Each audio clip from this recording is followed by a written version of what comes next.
Zephyra stood in front of the mirror in her small hair salon, checking her reflection one more time. Her blue skin looked brighter than usual today, and she had spent hours getting her tentacle-like hair appendages to curl just right. Today was her 18th birthday, and she wanted everything to be perfect.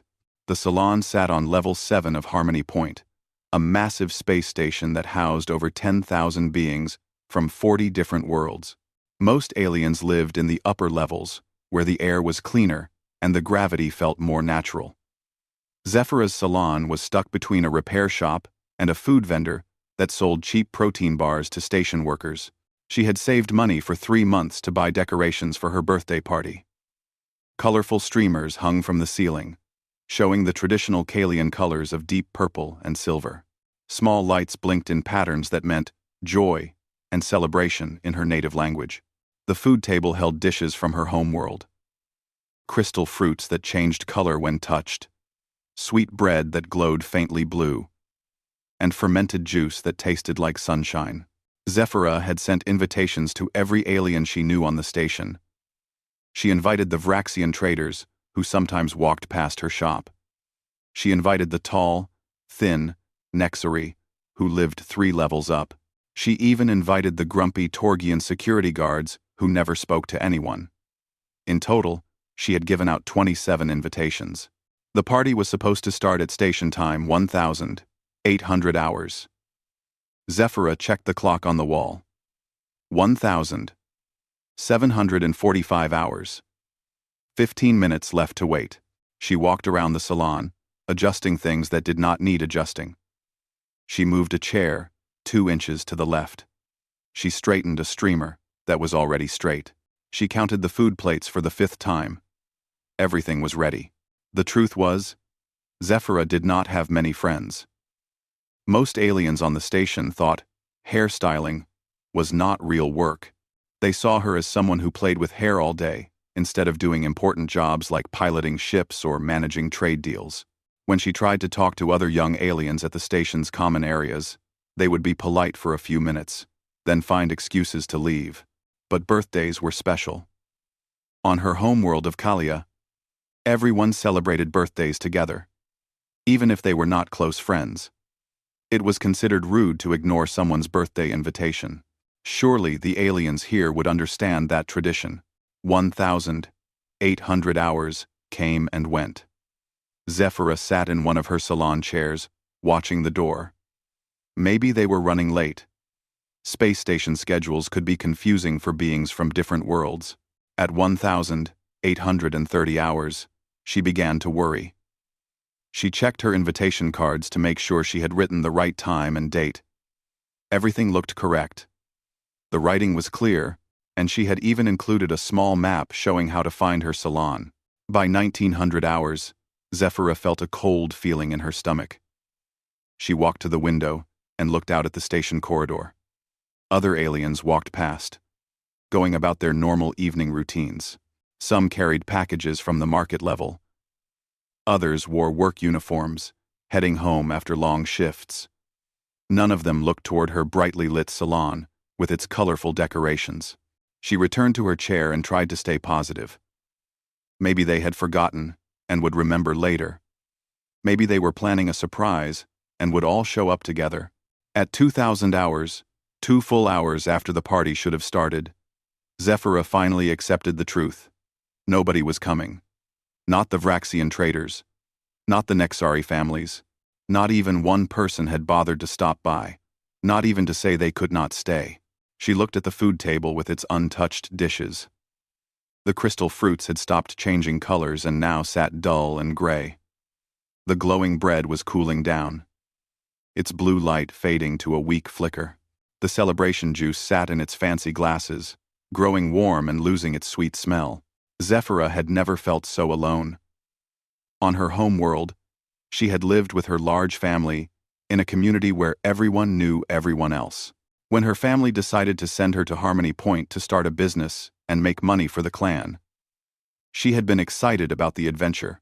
She thought she would make new friends easily and build a successful salon that served aliens from many worlds. Instead, she found herself living in a tiny apartment above her shop, working long days with very few customers. Most aliens cut their own hair or went to expensive salons on the upper levels. The few who came to her shop usually wanted quick, simple cuts and did not want to talk much. She had told herself that once people got to know her better, things would change. She had been on the station for 8 months now. She knew the names of dozens of aliens and had tried to be friendly to everyone she met. But apparently, knowing someone and being their friend were very different things. Tears started to form in Zephyra's large, dark eyes. In Kalian culture, crying alone on your birthday was considered the worst possible luck. It meant the next year of your life would be filled with sadness and failure. She tried to stop the tears, but they kept coming. She thought about sending a message to her family back home, but what would she tell them? That she had thrown a birthday party and nobody came? That their successful, independent daughter was sitting alone in her empty salon, crying over food that would go to waste? The decorations that had looked so cheerful a few hours ago now seemed sad and pathetic. The blinking lights felt too bright, making her small salon look even emptier. The streamers hung limp, like colorful tears frozen in midair.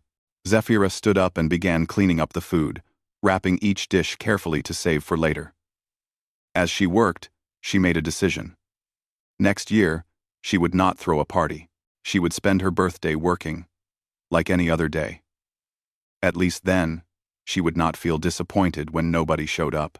Outside her salon window, the station continued its busy life, full of aliens who had their own friends, their own celebrations, their own lives that did not include a lonely young hairdresser from Kalia. Ryan Coleman wiped grease from his hands as he walked down the level 7 corridor. His work shift in the station's engine room had ended an hour ago, but he always took the long way back to his quarters.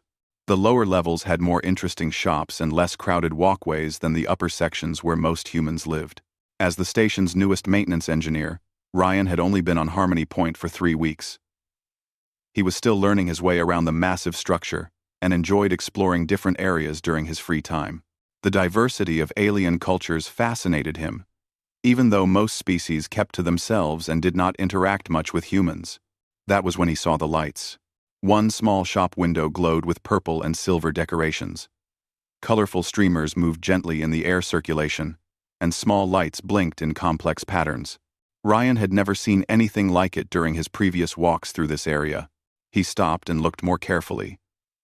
Through the window, he could see it was some kind of hair salon. The sign above the door had writing in several languages, including standard galactic script that read, Zephyra's hair design. What caught his attention was not just the decorations, but the figure sitting inside. A young alien with blue skin sat in one of the salon chairs, her head in her hands. Even from outside, Ryan could tell she was crying. The decorations, the empty chairs arranged in a circle, the untouched food on a table in the corner. It looked like a party that nobody had attended. Ryan hesitated. He did not know this alien, and humans were not always welcome in alien establishments. Many species preferred to keep their cultural events private. But something about the scene bothered him. The careful decorations, the obvious effort that had gone into preparing food and arranging the space. And now this young being, sitting alone among it all. His grandmother back on Earth had taught him that you never let someone cry alone on their birthday if you could help it. It was a simple rule she lived by, and she had passed it on to Ryan when he was just a boy. He knocked gently on the salon door. The blue-skinned alien looked up, wiping tears from her large dark eyes. She seemed surprised to see anyone, especially a human. She stood up slowly and walked to the door, but did not open it right away. Hello, Ryan said, speaking through the door. I could not help but notice your decorations. Are you having a celebration? The alien opened the door part way. She was shorter than Ryan, with tentacle-like appendages growing from her head, where humans would have hair. Her skin was a beautiful shade of blue, darker than Earth's sky but lighter than the ocean depths. When she spoke, her voice was soft and musical. It is my birthday, she said in careful standard galactic. But the party is over now. Over? But it looks like it just started. All that food. All those decorations. Did I come too late? Zephyra looked confused. You wanted to come to my party? But you do not know me. Ryan smiled. I am Ryan Coleman. I work in engineering down on level 2. And you are right. I do not know you yet. But I know that nobody should have to celebrate their birthday alone. If you do not mind a human joining your party, I would like to stay for a while. She stared at him for a long moment. You want to eat my food and celebrate with me? A stranger? Only if you want me to. I understand if this is a private cultural event, but if you are willing to share your birthday with someone new, I would be honored to join you. Zephyra opened the door wider. I am Zephyra, and yes, you may come in. But I should warn you, the food is from my home world. It might taste strange to humans. Ryan stepped into the salon and looked around. The decorations were even more impressive, up close. The blinking lights formed patterns that seemed to tell a story, and the streamers created beautiful color combinations that he had never seen before. This is amazing, he said honestly. Yes. These are traditional Kalian birthday decorations. The purple represents growth, and the silver represents hope for the future. The light patterns tell the story of my ancestors' first space voyage. Kalian. Is that your species? Ryan asked, walking toward the food table. I have not met any Kalians before. There are not many of us on this station. Only me. Actually. Zephyra followed him to the table. My family sent me here to start a business and learn about other cultures. Ryan picked up one of the crystal fruits and examined it. As he touched it, the fruit changed from gray to a soft pink color. Incredible. How does it do that? It responds to body heat and skin chemistry. The color tells you if the fruit is ready to eat. Zephyra seemed pleased by his interest. Pink means it will taste sweet to your biology. Ryan bit into the fruit. It had a flavor unlike anything he had ever tasted. Part apple, part something completely alien, with a fizzy sensation on his tongue. This is delicious. What else should I try? Zephyra began explaining each dish, warming up as she saw Ryan's genuine curiosity. The glowing bread tasted like honey and sunshine, and made Ryan's mouth tingle pleasantly. The fermented juice was strong and fruity, with an aftertaste that reminded him of earth strawberries. How long did it take you to prepare all this? Ryan asked, as he sampled another dish. 3 days. I wanted everything to be perfect. Zephyra's mood darkened slightly. I invited 27 beings from the station. I thought at least a few would come. Their loss, Ryan said firmly. This is the best birthday party food I have ever had. And these decorations must have taken hours to put up properly. You really think so? Ryan looked at her seriously. Zephyra, I have been to many birthday parties in my life. Most of them had store-bought cake and basic decorations. What you have created here shows more care and effort than anything I have seen. Anyone who missed this made a big mistake. Tears formed in Zephyra's eyes again, but this time they seemed to be happy tears. Thank you, Ryan Coleman. I was beginning to think that no one on this station cared about Kalian traditions. Well, now you know at least one human does, Ryan said with a grin. So, what do Kalians do at birthday parties besides eat amazing food? For the next 2 hours, Zephyra taught Ryan about Kalian birthday customs. They played traditional games, shared stories about their home worlds, and laughed together as Ryan struggled to pronounce Kalian words correctly. By the time the evening ended, both of them felt like they had made a real friend. The next morning, Ryan could not stop thinking about Zephyra's situation. As he worked on repairing a power coupling in the engine room, his mind kept returning to her empty salon and her obvious skill with hair design. She had shown him pictures of her work on other Kalians back home, and the styles were unlike anything he had ever seen.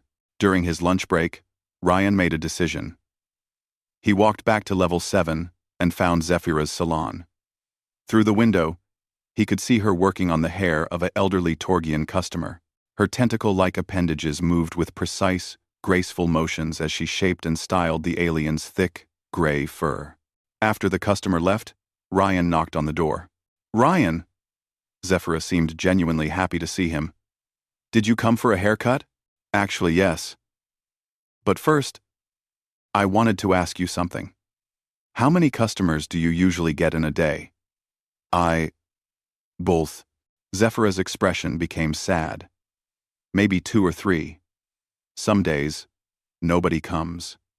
Most aliens prefer the expensive salons on the upper levels, or they do not think hairstyling is important. But you are incredibly skilled. I watched you work on that Torgian customer, and your technique was amazing. The problem is not your ability. It is that people do not know about you." Ryan sat down in the salon chair and pulled out his personal communication device. "I work in engineering, which means I have access to the station's internal communication networks. What if I helped spread the word about your salon? You would do that for me?" Zephyra picked up her styling tools and began examining Ryan's brown hair. "But humans have very different hair than most aliens. I have never worked on human hair before. Then I will be your first human customer. If you can make my hair look good, I can show other humans what you can do."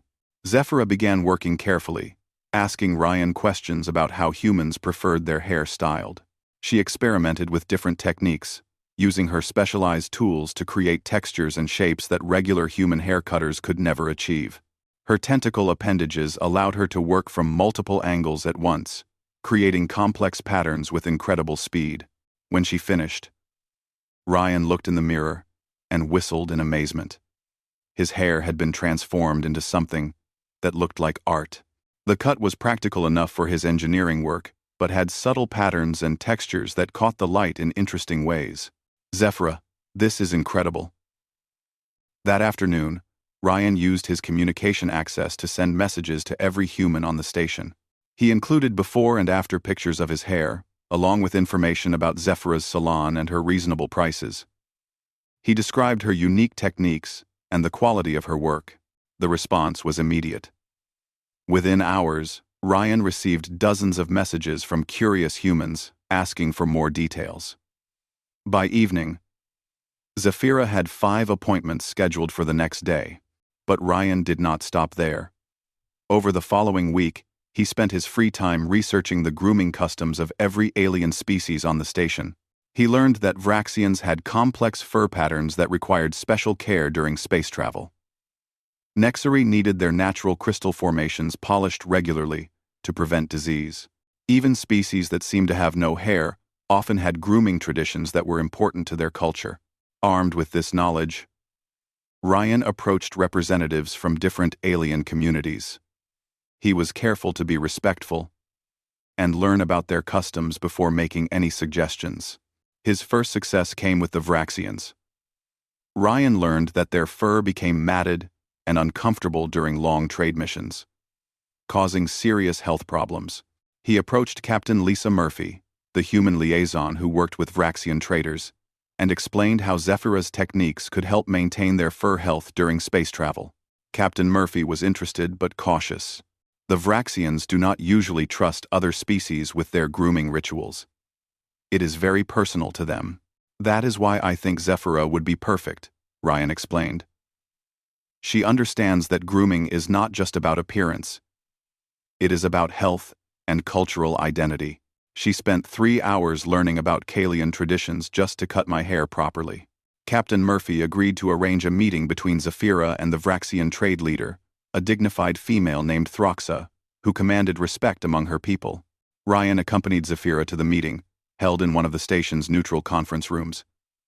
Throxa was tall and covered in thick, reddish fur that showed signs of space travel wear. Her manner was formal and somewhat suspicious. "Human Ryan says you understand fur care," Throxa said in her deep voice. "But you are not Vraxian. How can you know our needs?" Zephyra had prepared carefully for this meeting. She had spent 2 days studying Vraxian anatomy and grooming traditions. "Honored Throxa, I do not claim to know your traditions better than you do, but I have studied how your fur grows and what happens to it in artificial atmosphere. I believe I can help maintain its health without changing your cultural practices. She showed Throxa her research, including detailed drawings of Vraxian fur patterns and notes about their biological needs during space travel. She explained how her techniques could preserve traditional styles while preventing the matting and skin problems that plagued long-distance traders. Throxa examined Zephyra's work with growing interest. You have studied our anatomy more carefully than most medical officers. Very well, young Kalian. I will allow you to work on my fur, but if you damage it, there will be consequences. The grooming session took 3 hours. Zephyra worked with intense concentration, using specialized brushes and oils that she had ordered specifically for Vraxian fur. She restored Throxa's traditional patterns while improving the health and texture of the damaged areas.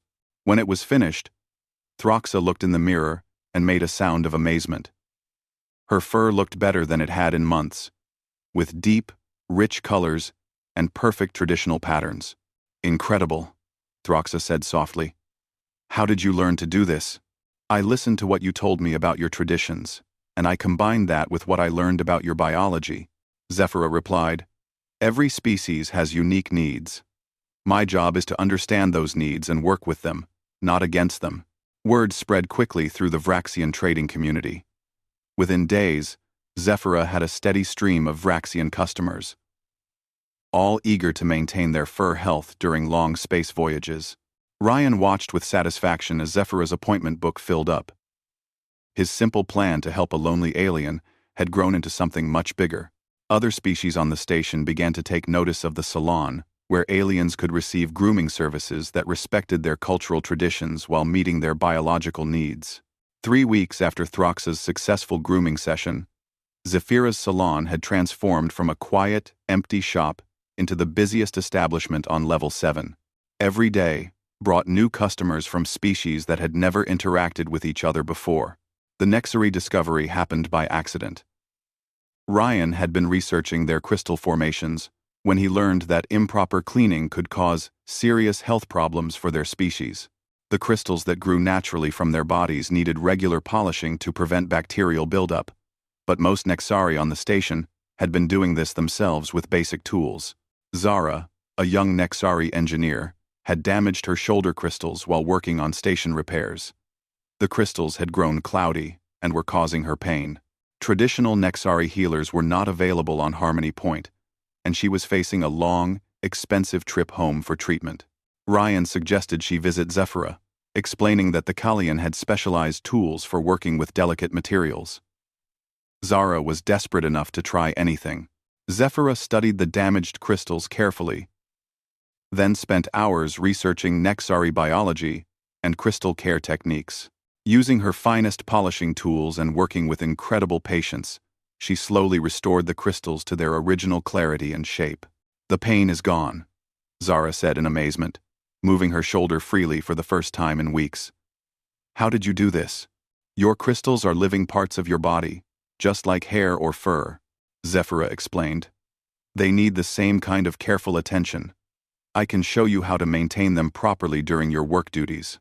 Within days, every Nexari on the station had made appointments with Zephyra. They discovered that regular professional crystal care not only prevented health problems, but also enhanced the natural beauty of their formations. Some Nexari began experimenting with decorative patterns that showed off their crystals' natural light-reflecting properties. The most surprising success came with the Galonian traders, a species that Ryan had initially thought would not need grooming services. Galonians looked like large, intelligent plants, with thick bark-like skin and leaf structures instead of hair. But Ryan learned that their leaves required special care during space travel to prevent them from wilting and causing serious health problems. Captain Jake Morrison, who worked with Galonian trade ships, brought their concerns to Ryan. They are having trouble with leaf rot during long voyages. Their traditional methods do not work well in artificial atmosphere.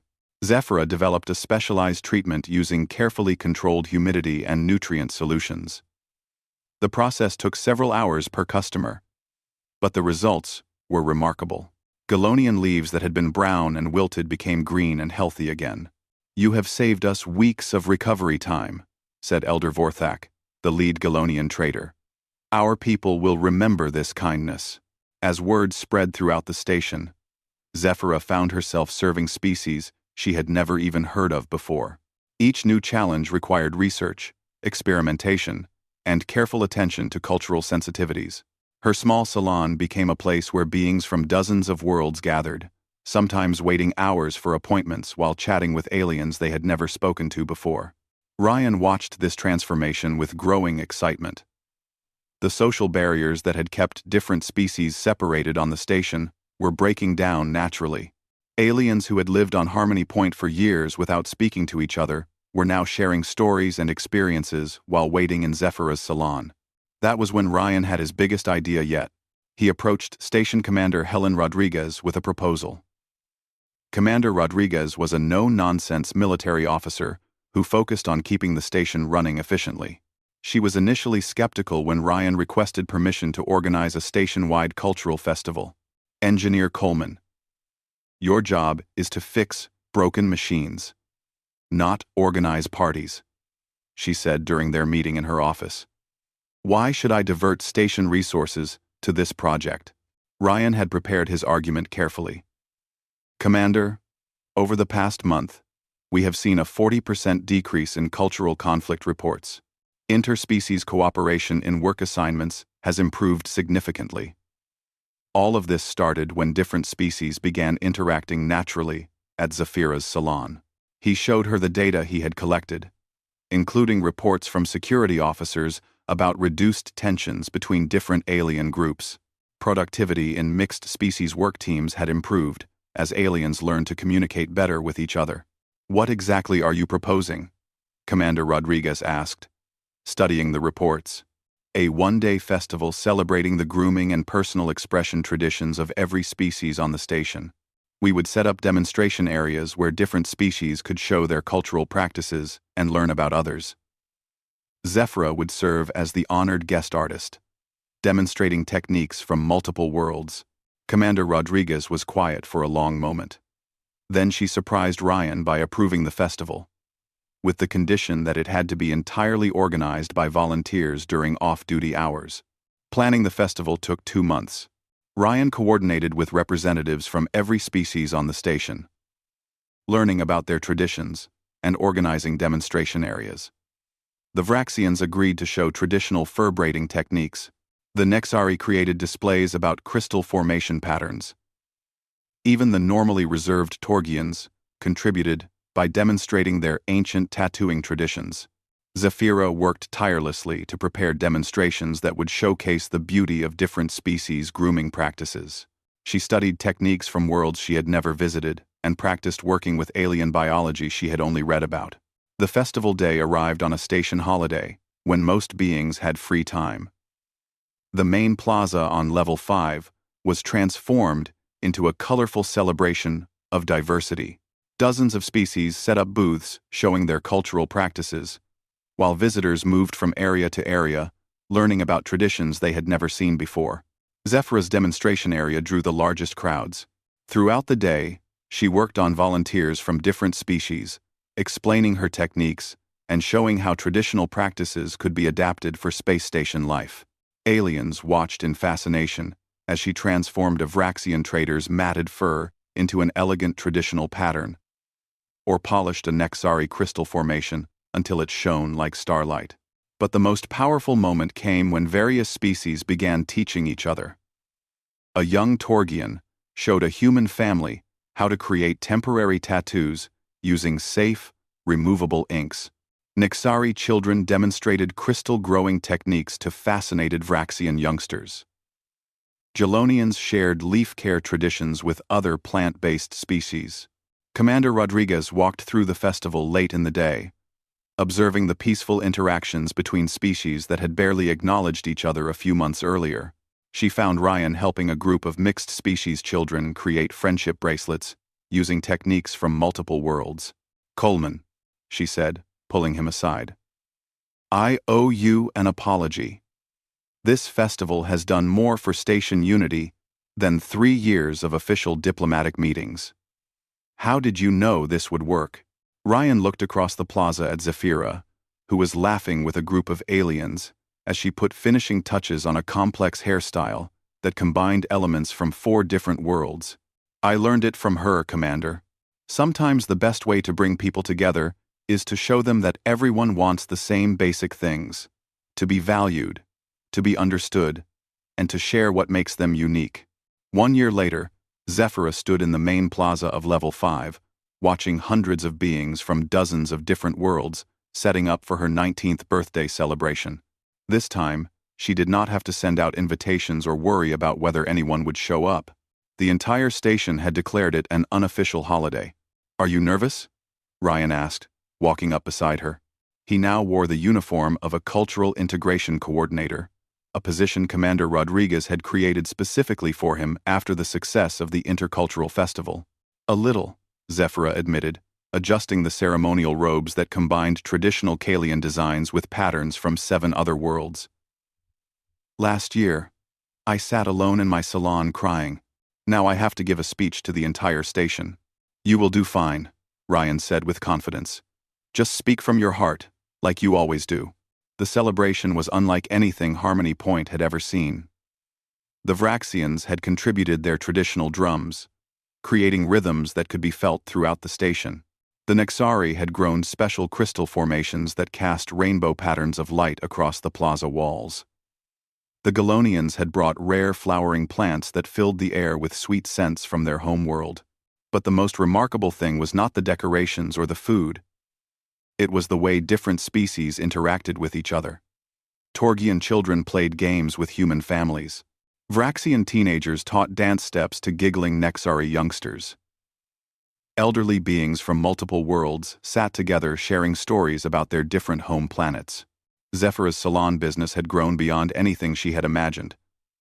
She now employed 3 assistants from different species and had expanded into 2 additional shops on other levels of the station. But more importantly, she had become something she never expected: a cultural ambassador who helped newcomers to the station find their place in the diverse community. Just last month, a ship full of refugees from the war-torn Keth system had arrived at Harmony Point. The Keth people had lost their home world and had nowhere else to go. They spoke no standard galactic and knew nothing about life on a space station. Other species had been unsure how to help them. Zephyra had volunteered to serve as their integration coordinator.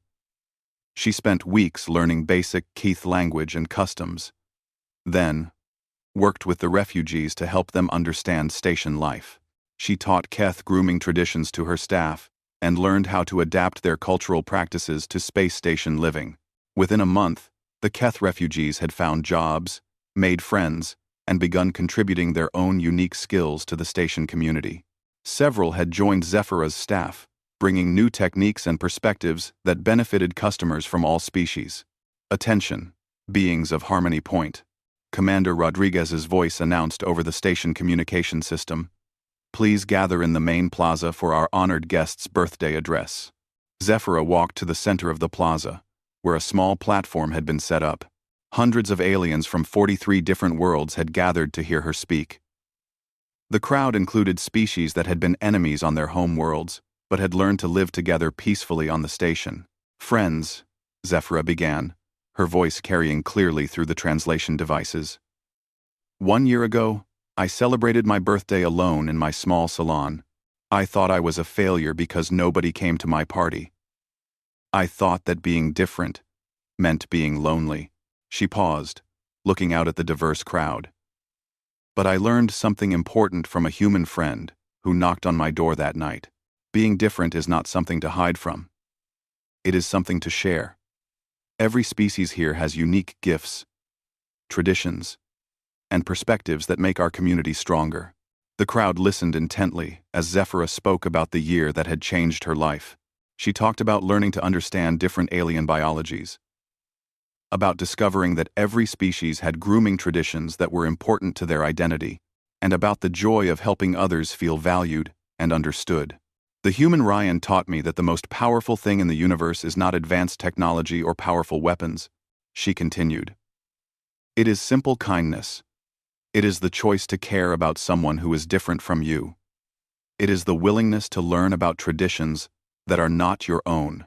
She gestured toward Ryan, who was standing with a group of mixed-species families. Humans have a phrase. No one left behind. Ryan showed me what that means. He refused to let me celebrate alone, and from that one act of kindness, our entire station community was transformed. The crowd erupted in cheers and applause. Beings from multiple worlds made sounds of approval in their native languages, creating a harmony of different voices, united in celebration. After the formal ceremony, the real party began. Food tables had been set up, with traditional dishes from every world represented on the station. Music from different cultures blended together in ways that created entirely new forms of artistic expression.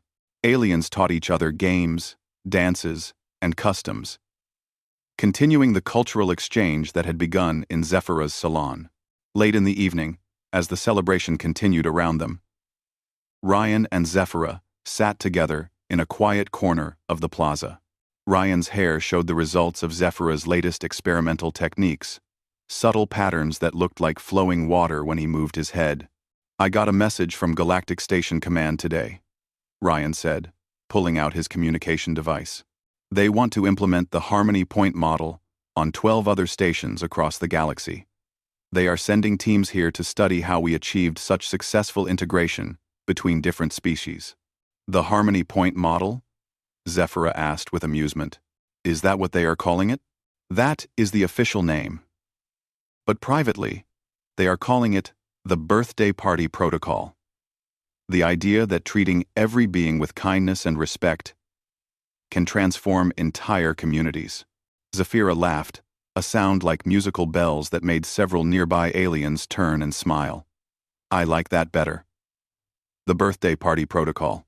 It means that everyone deserves to feel welcome and valued, just like guests at a good party." They sat in comfortable silence for a while, watching the continuing celebration. A group of young aliens from 6 different species had formed an impromptu band, creating music that had never been heard before in the galaxy. Elderly beings shared stories about their home worlds, while youngsters listened with fascination. "Do you ever regret leaving your home world?" Ryan asked. Zephyrah considered the question seriously. "Sometimes I miss my family and the familiar things from Kalia. But if I had stayed home, I would never have learned that the universe is full of beings who just want to be understood and accepted. I would never have discovered that different does not mean wrong, it just means interesting." She looked around the plaza at the hundreds of aliens celebrating together. "And I would never have learned that sometimes the best friendships begin with a stranger who cares enough to knock on your door when you are crying alone." Ryan smiled and stood up, extending his hand to her. "Speaking of friendship, I believe I have an appointment tomorrow for my weekly haircut. Think you can fit me into your schedule? For the human who taught me that no one has to celebrate alone?" Zephyrah took his hand and stood up. "I think I can make room in my appointment book." Zephyrah. As they walked back toward the celebration, neither of them noticed the small plaque that Commander Rodriguez had installed near the plaza entrance earlier that day. It read, "In honor of the Birthday Party Protocol, the proof that humanity's greatest gift to the galaxy is not technology or strength, but the simple refusal to let anyone face their struggles alone."